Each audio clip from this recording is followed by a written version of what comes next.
Domnul doctor Săvinescu, am discutat cu el, e insuficiență respiratorie și mai scrie septicemie, nu din cauza pastilelor. Nu lua pastile, nu e adevărat din cauza pastilelor. E obilit un domn gras și ne-o filmat și-o vorbit și dumnealui cu dumnealui. Nu e adevărat din cauza pastilelor, nu scris prost. A fost răcită? Da, a fost bronhopneumonie. Uitați-vă, doamnă, că scrie bronhopneumonie acută bilaterală, da? Și sepsis. Asta i-a dat-o ei din spitalul ăsta, ce mai este. Sepsis, da, ce este sepsisul, știți? Sepsis, în sânge, i-a băgat ceva în sânge și un microb în sânge care s-a dus la toate organele vitale, doamnă. Nu, doamnă, nu. Deci dumneavoastră bănuiți că acest sepsis a fost luat din spital? De unde trebuie să fie luat? Asta este numai în spital. Eu dacă dumneavoastră ați vorbit cu domnul doctor Săvinescu, hai să vorbim acum de față, că dumneavoastră nu scrieți porcării despre oameni, vă rog frumos. Așa o femeie să scrieți așa ceva. Nu-i normal, doamne. Nu-i normal.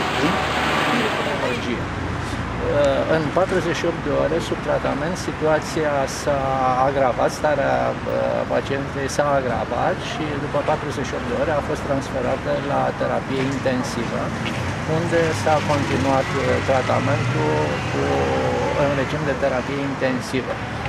Cu tot tratamentul, situația a devenit din ce în ce mai gravă și în ziua de 8 martie dimineața pacienta a decedat. Serviciul de anatomie patologică, cel care trebuie să facă autopsia în cazul bolnavilor decedați în spital, a ridicat suspiciuni asupra cauzei decesului și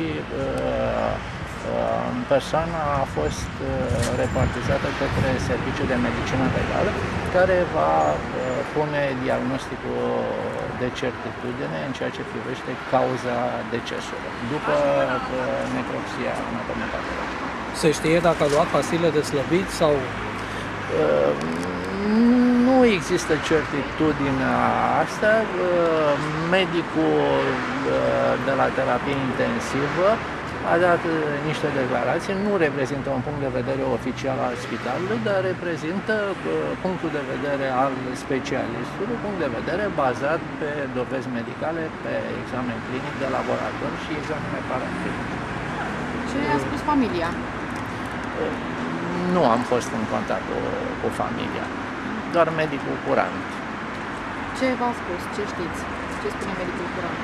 Medicul curant și-a exprimat o opinie, medicul din terapie intensivă și-a exprimat o opinie că pe baza investigațiilor paraclinice există suspiciuni în ceea ce privește cauza decesului. E vorba de pastile de slăbit? Numai examenele toxicologice care se fac în cadrul Serviciului de Medicină Legală pot da un rezultat de certitudine. Mulțumim frumos!